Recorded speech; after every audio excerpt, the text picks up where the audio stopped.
오늘 본문 말씀은 그 배경을 조금 아시면은 이해하기가 쉬운 그런 말씀입니다.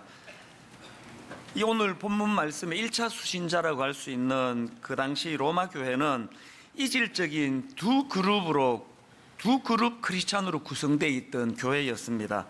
한 그룹은 유대인 성도들이었고 또 다른 한 그룹은 이방인 성도들이었는데요.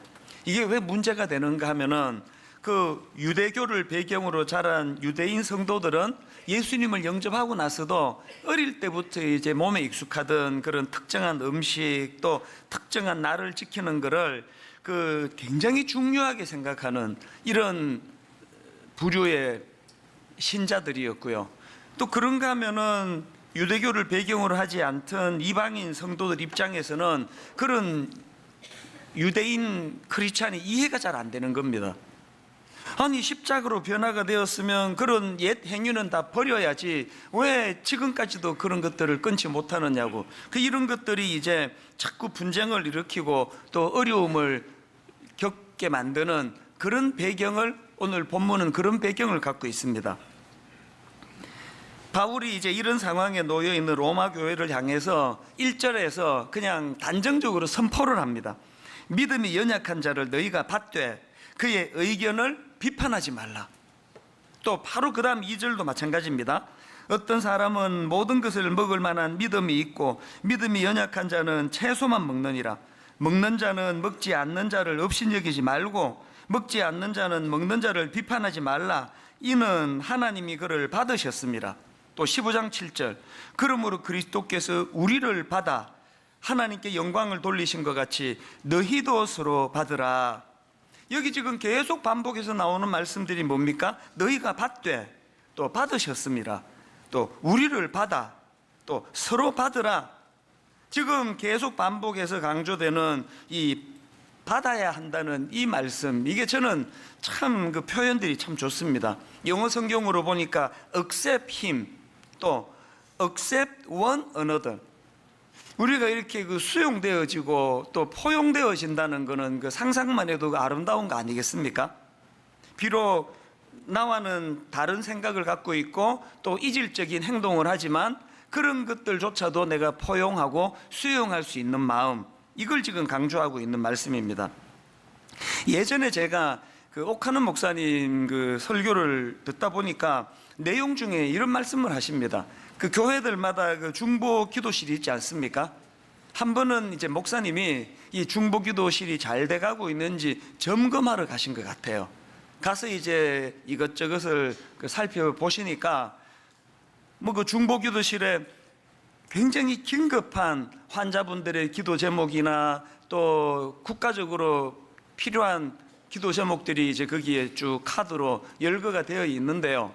하나같이 다 이제 급하고 또 무겁고 그런 이제 기도 제목들인데, 그 목사님 눈길을 끄는 기도 제목이 하나 있었는데 어떤 분이 변비를 위해서 기도해 달라. 그래서 이게 뭐 다녀와도 별로 시원치가 않고 그런데 이제 이 변비를 위해서 기도해 달라고 그런 제목이 눈에 떠이더라는 겁니다. 여러분들도 웃으셨지만 이게 딱 보기에 아니 뭐 이런 사소한 걸 가지고 중보 기도를 내느냐고. 지금 막 암에 걸려서 투병하고 있고 또 국가적으로도 기도할 게 얼마나 많은데 그렇게 그 변비를 위해 기도해 달라는 그런 분의 기도 제목을 좀 가볍게 소홀하게 대하기가 쉬운데요. 그날 옥 목사님이 그 기도 제목을 매개로 해서 말씀을 풀어나가시는 것을 보면서 야, 역시 참 목사님께서는 그런 그 작아 보이는 것조차도 진지하고 그리고 또 그것을 또 있는 그대로 수용하시는 모습이 참 귀하시다. 제가 그런 생각을 한 적이 있습니다. 우리가 가진 문제는 뭡니까? 자꾸 우리 스스로가 심판자가 돼가지고 판단하는 거예요. 아, 이런 기도 제목은 안 올리는 게 좋을 것 같고 이건 올려도 되고, 자꾸 이런 태도를 우리가 시정해 나가야 된다는 그 말씀입니다. 오늘 본문에서 바울이 강조하는 말씀의 핵심이 바로 그거 아니겠습니까? 그 수용하는 태도, 그 타인에 대해서. 1절을 다시 보십시오. 믿음이 연약한 자를 너희가 받되 그의 의견을 비판하지 말라. 우리가 왜 이 1절 말씀을 늘 마음에서 되새기고 또 자기를 돌아보고 점검하고 그런 말씀으로 이 1절을 사용해야 되는가 하면요, 우리는 죄성을 가진 인간들은요, 그 상대방의 연약함을 이해하고 용납하는 건 이건 어려운 일이에요. 그 죄성이 뭡니까? 자기에 대해 약한 거에 대해서는 굉장히 너그럽고 관용하고 관대하고 뭐 사람이 그렇게 뭐 약할 수 있지 그렇게 포용해주고, 상대방이 똑같이 약한 모습을 보이는 거에 대하여는 그것을 수용하지 않는 게 못된 인간의 심성이기 때문에 우리는 하나님 말씀을 계속 묵상을 하면서 그렇게 포용력을 키워나가야 된다는 것입니다. 이런 문제는 그 초대교회 때도 마찬가지인데요, 우리가 그렇게 성숙한 교회라고 부러워하는 초대교회지만 이런 대인관계 문제로 심각한 다툼을 벌이는 일들이 종종 있었습니다. 그 대표적인 케이스가 사도행전 6장 1절에 나오는 예루살렘 교회입니다. 그때의 제자가 더 많아졌는데 헬라파 유대인들이 자기의 과부들이 매일의 구제에 빠짐으로 히브리파 사람을 원망하니, 이 구절을요 현대인의 성경으로 잘 풀어서 쓴 성경으로 읽어보면은 이 갈등의 불씨가 뭔지를 금방 이해할 수가 있습니다. 이때에는 신자들의 수가 많이 불어났다. 그런데 그리스 말을 하는 외국 태생의 유대인들이 매일의 구제 대상에서 자기들의 과부들이 제외된다고 히브리 말을 하는 본토 유대인들에게 불평을 하였다. 어떤 상황인지 아시겠죠? 팔이 안으로 굽는 거예요. 이런 비슷한 갈등이 갈라디아 교회에서도 있었고요. 그런가 하면은 고린도 교회는 뭐 여러분 다 알고 계시지 않습니까? 이 분쟁이 많았던 대표적인 교회 아닙니까? 고린도전서 1장 11절 12절에 보니까 내 형제들아, 글로아의 집 편으로 너희에 대한 말이 내게 들리니 곧 너희 가운데 분쟁이 있다는 것이라. 어떤 분쟁인가 보니까 내가 이것을 말하거니와 너희가 각각 이르되 나는 바울에게, 나는 아볼로에게, 나는 게바에게, 나는 그리스도에게 속한 자라 한다는 것이니. 아니, 이렇게 훌륭한 지도자들을 모시고 사는 이게 분쟁의 도구가 될 줄을 누가 알았겠냐고요. 하여튼 우리는 틈만 나면 갈라지고 틈만 나면 분쟁하고 틈만 나면 자기만 옳고 상대방은 틀렸고, 그렇기 때문에 우리는 이 본문 말씀이 우리들 삶에서 자꾸 그 묵상되어져야 될 말씀이라고 생각합니다. 1절 2절을 연결해서 한 번 더 보십시오. 믿음이 연약한 자를 너희가 받되 그의 의견을 비판하지 말라. 어떤 사람은 모든 것을 먹을 만한 믿음이 있고 믿음이 연약한 자는 채소만 먹느니라. 그리고 이 3절 말씀은 어떤 특정인 강한 자들에게만 얘기하는 게 아니고 약한 자들에게만 얘기하는 게 아니고 모든 사람들에게 하는 얘기거든요. 3절을 다시 보십시오. 먹는 자는 먹지 않는 자를 업신여기지 말고 먹지 않는 자는 먹는 자를 비판하지 말라. 이는 하나님이 그를 받으셨습니다. 한국교회는 이 3절 말씀을 진짜로 마음에 담아야 돼요. 그 비난이 많은 현실 아닙니까?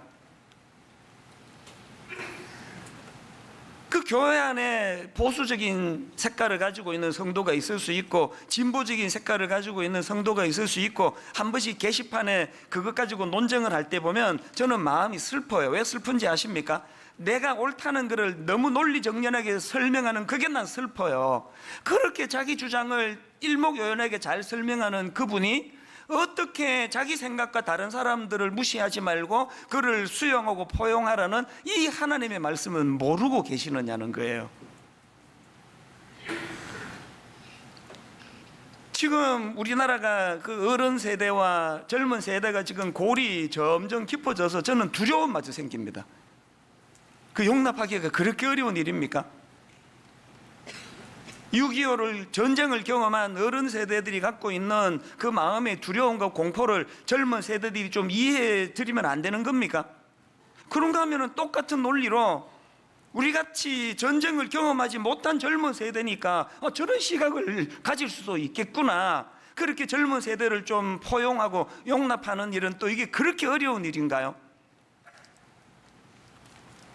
여러분 다 아시지만 저는 내 양심을 걸고 지금까지 단 한 번도 정치 얘기를 꺼내본 적이 없습니다. 내가 이런 성향을 갖고 있으니까 여러분을 막 설득을 하고 그런 시도를 행한 적이 단 한 번도 없습니다. 왜 안 한지 아십니까? 그게 나쁜 거기 때문이에요. 강단은 그런 자기 이념을 전하는 데가 아니기 때문이고요. 왜 안 하는지 아십니까? 저는 제 생각만이 옳다는 생각을 하지 않습니다. 말씀 앞에 그저 비출 뿐이에요. 제가 지난주에 말미에 그런 말씀을 드렸지 않습니까? 그 자기 배우자에 대하여 당신은 이게 틀렸고 저게 틀렸고 이것 때문에 애들이 이런 문제가 있고 너무너무 날카롭게 상대방의 약점을 비판자라는 그 사람이 갖고 있는 치명적인 무지가 뭔지 아십니까? 하나님의 관점으로는요, 방금 자기가 지적했던 그 배우자의 모든 약점을 다 뭉친 것보다도 그 상대방의 연약함을 포용해 주지 않는 그게 가장 어리석고 미숙하다고 하나님은 생각하시는 분이거든요. 그렇기 때문에 이거는 당신이 들어야 돼. 이게 아니에요. 이 3절은 모두가 들을 말씀이에요. 먹는 자는 먹지 않는 자를 업신여기지 말고 먹지 않는 자는 먹는 자를 비판하지 말라. 왜? 이는 하나님이 이것도 받으시고 저것도 다 받으시는 분이기 때문이다. 그래서 저는 오늘 바울이 그 믿음이 연약한 자를 비판하면 안 된다, 그 주장을 펼치는 내용이 참 흥미로운데요. 바울이 무슨 근거로 믿음이 연약한 자를 비판하면 안 된다고 주장하느냐 보니까 두 가지 그 근거를 지금 제시하는데요. 첫 번째 근거가 뭐냐? 판단하는 거, 심판하는 거, 그건 오직 하나님의 고유 권한이다. 너희들의 영역이 아니다. 그 논리를 지금 펼치고 있는 겁니다. 4절을 보십시오. 남의 하인을 비판하는 너는 누구냐? 그가 서 있는 것이나 넘어지는 것이 자기 주인에게 있으면, 잘 들어보세요.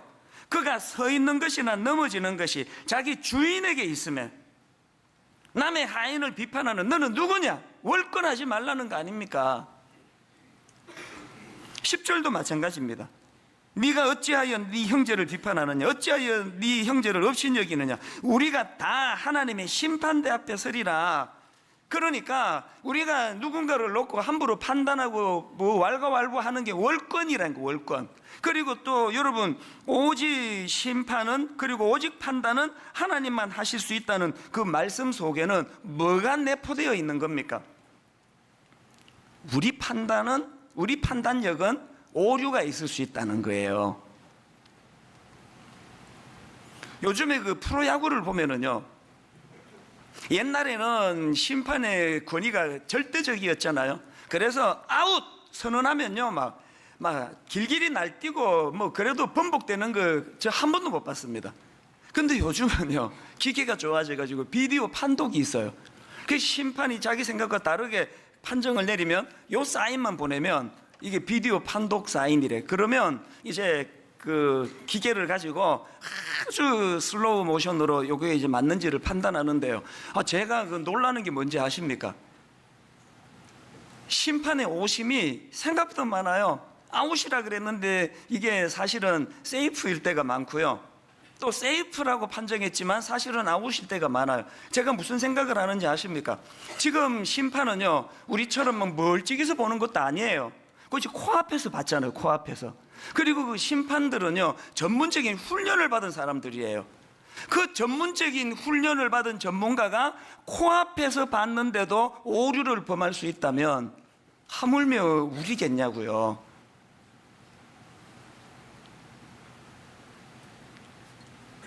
그래서 제 마음에 그 어떤 사람에 대한 평가 또 비판 이런 게 나오면은 제가 그거를 잠재우는 독백이 이 4절 말씀입니다. 그가 서 있는 것이나 넘어지는 것이 자기 주인에게 있으면 내 판단은 언제든지 오류, 틀릴 수 있다는 걸 자각하는 거예요. 그런가 하면 두 번째로 바울이 믿음이 연약한 자를 비판하면 안 된다는 근거로 뭐를 내세우느냐? 오직 그 심판은 하나님의 고유 권한이라고 아까 첫째로 말씀드렸고요. 그 고유 권한을 갖고 계신 하나님께서 그 연약한 그 사람을 용납해 주신다는, 용납해. 3절, 먹는 자는 먹지 않는 자를 업신여기지 말고 먹지 않는 자는 먹는 자를 비판하지 말라. 이는 하나님이 어떻게 하셨습니까? 그를 받으셨습니다. 하나님이 괜찮다 그러는데 왜 니들이 왜 그러냐? 우리 막내 아들이 고등학교가 이제 고등학생이 되고부터 그놈이 저를 많이 닮았어요.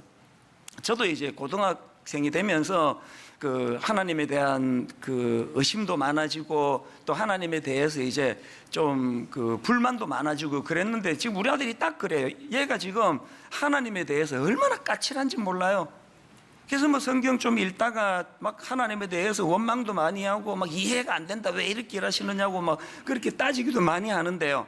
최근에 또 이제 이 녀석이 자기 엄마한테 막 하나님에 대해서 이제 원망을 막 이제 쏟아놓는 걸 했다는 거예요.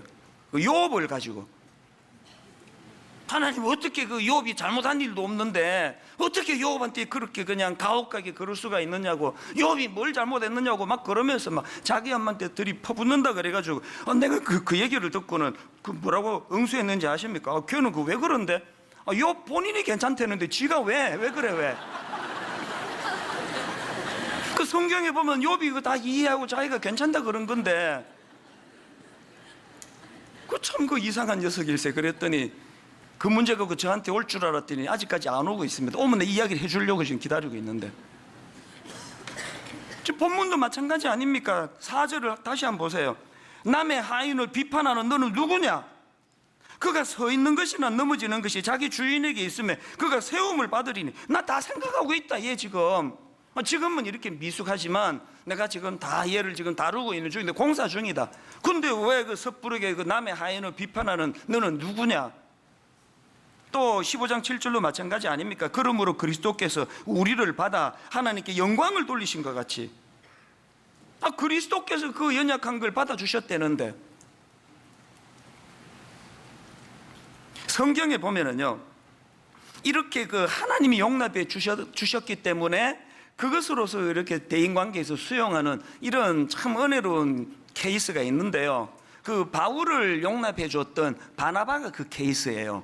여러분이 아시지만 사도행전 9장에 바울이 이제 위대한 바울로, 그 포악한 바울이 위대한 바울로 바뀌어지는 사건을 경험하지 않습니까? 다메섹 도상에서 주님을 만나고 고꾸라져서 인생이 완전히 바뀌는데요, 사실 그 당시 초대교회 성도들 입장은 이해가 되는 거 아닙니까? 자기는 변했지만 바로 어제까지 그렇게 믿는 사람 잡아 죽이고 포악한 짓을 일삼던 사람이 갑자기 자기가 뭐 어느 날 변화받았다고, 나는 독실한 크리스찬이 됐다고 그렇게 이야기하니까 그거 수용하기가 좀 어려운 거 아닙니까? 그래서 다들 그 바울을 굉장히 의심하고 또 바울을 배척했는데요, 그때 그 바울을 믿어주고 바울을 오늘 본문으로 말하면 용납해주고 그를 거두어준 인물이 바나바라는 사람이에요. 그 다 바울을 받아주지 않고 그를 배척하는데 왜 바나바만큼은 바울을 거두어 주었느냐? 그 답을 찾을 수 있는 게 사도행전 9장 26절 27절입니다. 자 보십시오.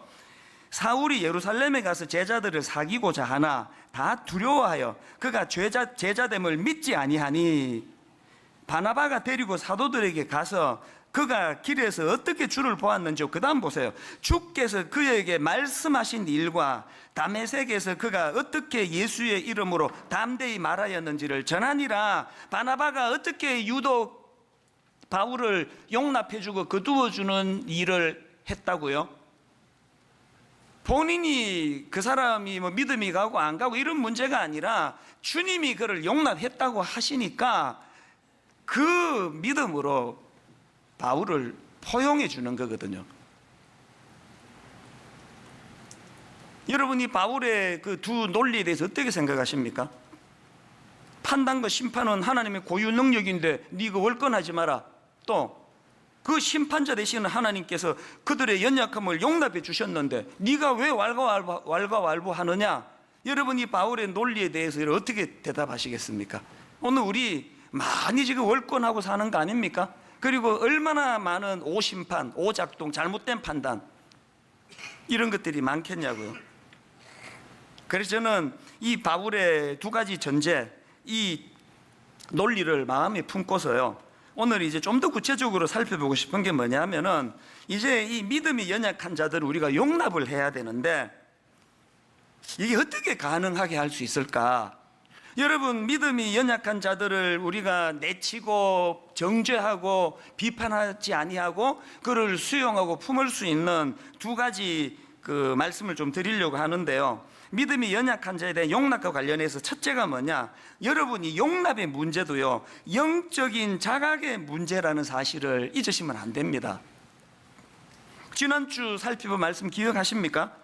로마서 13장 11절부터 13절까지 보십시오. 또한 너희가 이 시기를 알거니와 자다가 깰 때가 벌써 되었으니 이는 이제 우리의 구원이 처음 믿을 때보다 가까웠습니다. 그리고 12절에서 이렇게 이야기합니다. 밤이 깊고 낮이 가까웠으니 그러므로 우리가 어둠의 일을 벗고 빛의 갑옷을 입자. 그리고는 어둠의 일을 벗는 게 뭔지를 13절에서 아주 구체적으로 묘사하는 걸 지난주 함께 살펴봤는데요. 낮에와 같이 단정히 행하고 방탕하거나 술 취하지 말며 음란하거나 호색하지 말며 다투거나 시기하지 말고.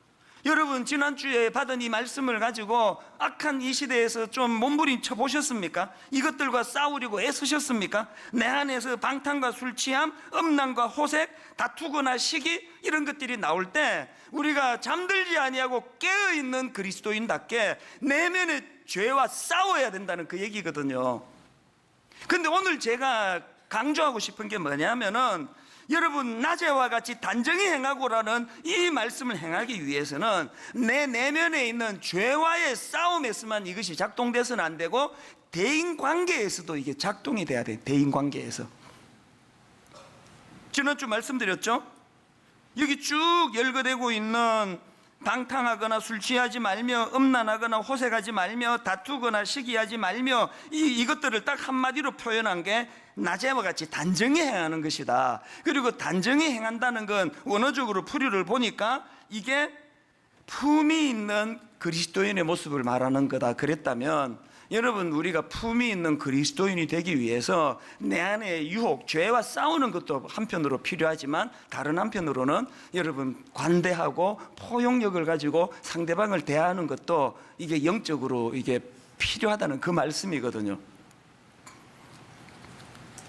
요즘에 그 인터넷에 막 떠돌고 있는 그 저의 그 설교 중에서 그 조회수가 유난히 많은 어떤 설교를 제가 우연히 봤는데요, 최근에요. 보니까 그 설교 제목이 좀팽이로 살지 말자. 제목이 이상해가지고 그 많이 들은 것 같아요.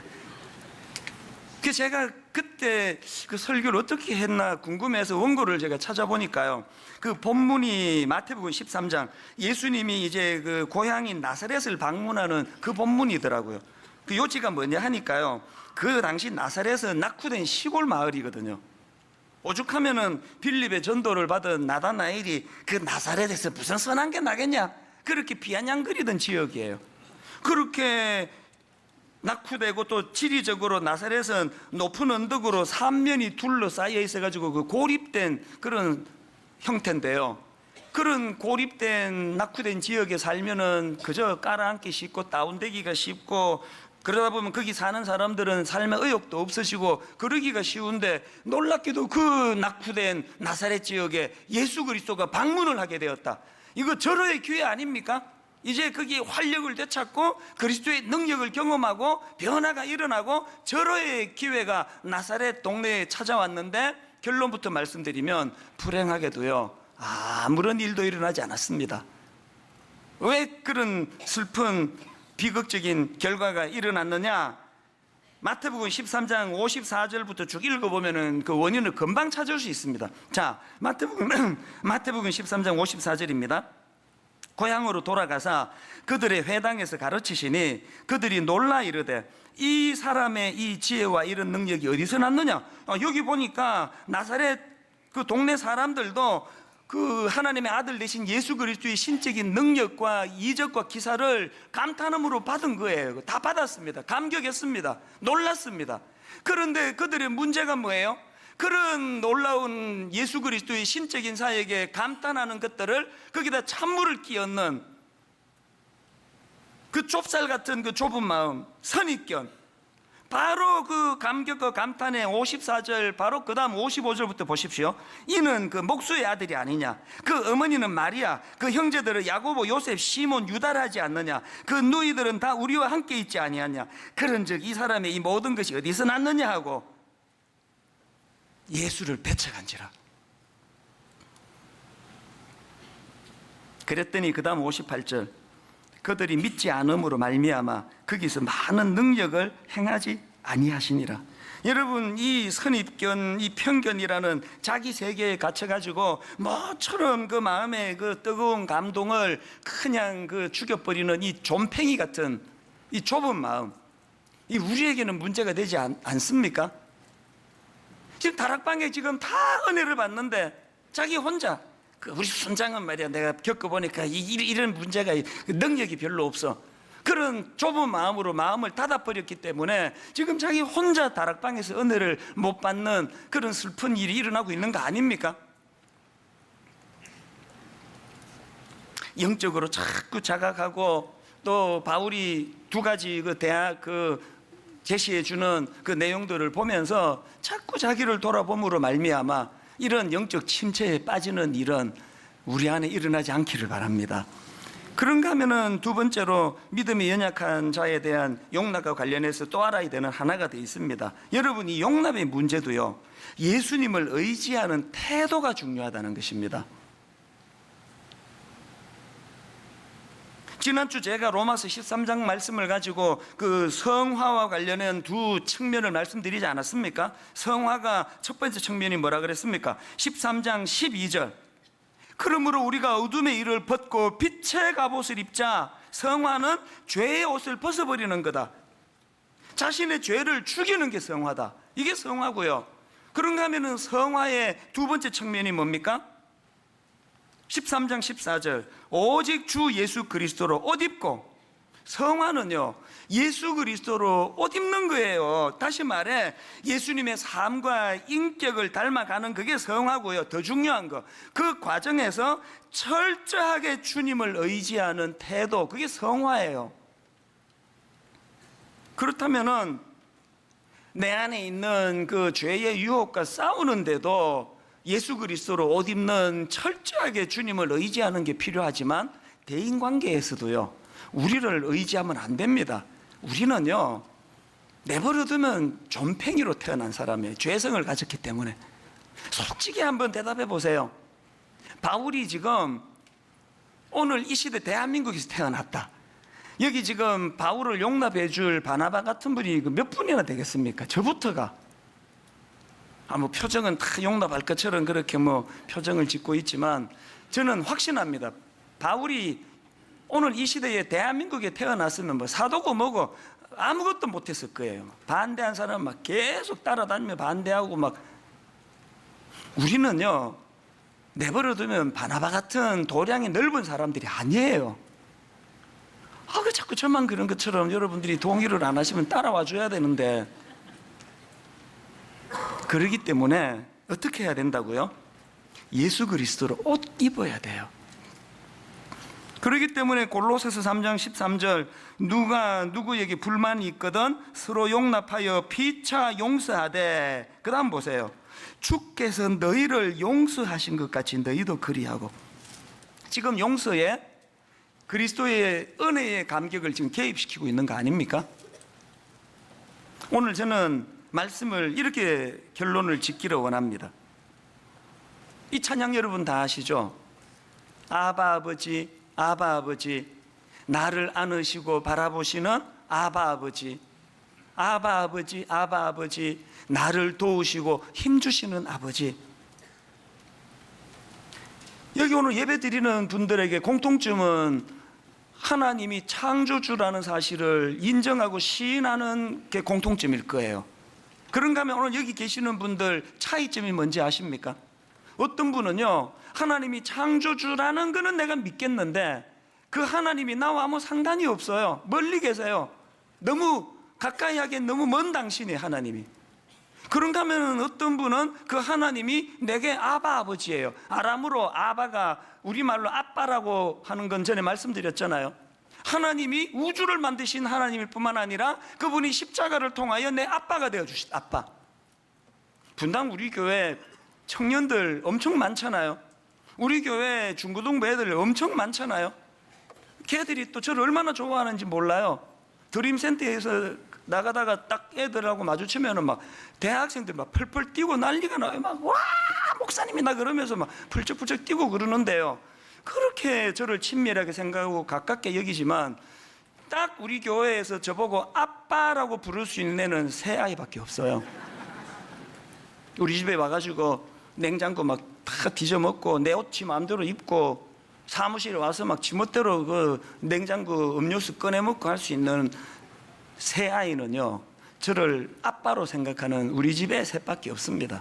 여기 지금 기왕 여러분 하나님 믿으시는데 우리 청년부하고 저하고의 관계 같은 하나님이면 곤란하지 않습니까? 하나님이 여러분에게 아빠 하나님이 되시면요, 어떤 놀라운 변화가 있는지 아십니까? 후렴 가사가 모든 걸 담고 있습니다. 주는 내 마음을 고치시고 볼 수 없는 상처 만지시네. 그 다음 가사는요, 부를 때마다 울컥울컥합니다. 나를 아시고 나를 이해하시네. 내 영혼 새롭게 세우시네. 왜 울컥합니까? 아빠 하나님은 나를 아신대요. 나를 이해하신대요.